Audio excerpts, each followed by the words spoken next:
여사장이 깜짝 놀라요. 남자가 해산물을 손질하는 손놀림이 깔끔하고 빠르거든요. 비린내 잡는데 술을 넣는 타이밍이랑 비율도 정확해요. 양념 뿌리는 방식도 기름 온도 조절도 뭔가 남달라요. 이건 평범한 길거리 노점상이 가질 실력이 아니에요. 호기심이 동해서 가서 한 접시 시켜봐요. 한 입 먹어보니 불 조절도 식감도 흠잡을 데가 없어요. 그런데 맛이 어딘가 설명하기 어려운 이상함이 있어요. 마치 중요한 한 끗이 빠진 느낌이랄까요? 진짜 이유가 궁금해서 기본기가 확 드러나는 어향육술도 하나 더 시켜요. 남자는 칼을 잡자마자 고기도 채소도 막힘없이 척척 썰어내요. 볶을 때 웍을 다루는 솜씨랑 전분물로 농도 잡는 것도 교과서급이에요. 3일 안에 당신 집에 큰돈이 들어옵니다. 한마디 남겨주세요. 돈복이 술술 들어오길. 그런데 여사장이 먹어보니까 그 이상한 느낌이 더 선명해져요. 새콤달콤 매콤 짭짤 감칠맛까지 층이 또렷한데 정작 눈앞에 초라한 노점상이 지난번 식신대회에서 사실상 후계자로 점찍혔던 사람이라는 건 모르죠. 10년 전 그는 혈기왕성해서 결승에서 한 방에 뜨고 싶다는 욕심에 전통 요리의 재료를 멋대로 검증도 안 된 과감한 식재료로 바꿔버려요. 그런데 그 틈을 타 경쟁자가 식재료에 몰래 독을 타는 바람에 심사위원 한 명이 중독돼 목숨을 잃고 스승은 그 충격에 화병이 도져 그 자리에서 세상을 떠나요. 그도 큰 충격과 신경성 손상까지 겹치면서 미각을 완전히 잃어버리죠. 그 뒤로는 이름도 숨기고 살다가 지금은 생계를 위해 작은 노점을 연 거예요. 세상을 놀라게 할 요리 실력은 그대로인데 자기가 만든 맛을 더는 정확히 느낄 수가 없어요. 여사장은 확인해 보려고 소금통을 집어들어 그 어향육술에 소금을 한 숟갈 듬뿍 넣어요. 그리고 남자 앞에 내밀죠. 사장님, 이 어향육술 소금이 좀 덜 들어간 거 아니에요? 조금 싱거운데요. 전 늘 양을 맞춰서 넣는데요. 설마 일부러 트집 잡는다고 생각하시는 건 아니죠? 안 믿기면 드셔보세요. 요리에 자신 있던 남자가 한 입 맛보고 여사장은 숨죽여 지켜보는데 그가 말해요. 진짜 소금이 덜 들어갔나 보네요. 여사장 예상이 딱 맞았어요. 소금을 그렇게나 넣었는데도 싱겁다고 하니 미각에 확실히 문제가 있는 거죠. 하지만 이건 반대로 말하면 그 깊이 알 수 없는 실력이 진짜라는 뜻이기도 해요. 지금 여사장이 운영하는 만향각은 폐업 직전이에요. 판을 뒤집어줄 최정상급 셰프가 절실하죠.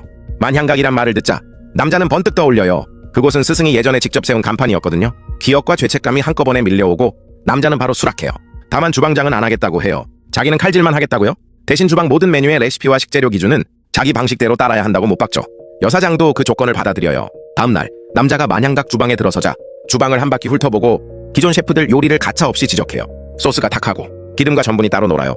이건 농도 잡을 때 기름 온도가 이미 무너졌다는 뜻이에요. 그리고 이 생선은 눈이 푹 꺼졌고 껍질이 말라있어요. 찌어내는 시간이 너무 길었다는 거죠. 셰프들이 가만히 있을 리 없어요. 실력 있으면 직접 보여달라고 소리치죠. 남자는 군말 없이 바로 도마 앞으로 가요. 감자 하나를 집어들고 칼이 번쩍이더니 잠시 후 썰어낸 감자채는 한 올 한 올이 바늘처럼 곱고 고르게 뽑혀요. 길이도 굵기도 오차가 거의 없고 기계로 썬 것 같을 정도예요. 주방이 순식간에 조용해지고 모두가 함부로 보던 마음을 거둬요. 남자의 엄격한 정비와 지도 아래 만향각 주방은 완전히 달라져요. 얼마 안 가 가게 장사가 기적처럼 살아나고 입소문도 폭발해요. 급기야 미식협회와 언론까지 관심을 보이죠. 그러자 업계 1인자이자 오랜 라이벌이 질투를 품고 위바이처는 만향각을 누르려고 대놓고 도전장을 내밀어요. 도시 전체 언론과 관계자들 앞에서 요리씬 대결을 열자는 거예요. 대회 당일 분위기는 살벌하고 1라운드는 1시간 안에 4가지 요리를 완성해야 해요. 디저트도 하나 포함해서요. 더 골치 아픈 건 기본 조미료인 기름과 소금까지 두 팀이 무대 위에서 쟁탈전을 벌여야 한다는 점이죠. 만향각은 준비도 못한 상태였고 유일한 기름과 소금은 상대팀이 몽땅 가져가요.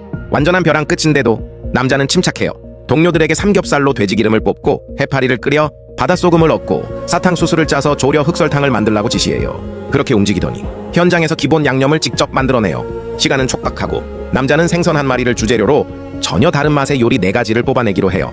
그중엔 난도 최상인 뽑기처럼 실뽑는 디저트도 있어요. 이건 전체 흐름을 잡는 능력과 순간 대응력이 없으면 못해요. 경기장은 뜨겁게 달아오르고 시간은 미친듯이 흘러가요. 마침내 채점이 시작되는데 상대팀의 새 요리는 모양부터 화려하고 심사위원들도 먹자마자 감탄해요. 관객들까지 만향각은 끝났다고 생각해서 하나둘 자리에서 일어나 나가버리죠. 만향각 차례가 되자 상대팀은 그들이 올린 메인 요리를 보고 면줄로 꽁꽁 묶여있는 생선 한 마리뿐이니까 참다 못해 크게 비웃어요. 남자는 표정 하나 안 바꾸고 가위를 집어들어 사람들이 다 지켜보는 앞에서 생선에 묶인 줄을 싹둑 끊죠. 그리고 다음 순간 기적이 벌어져요.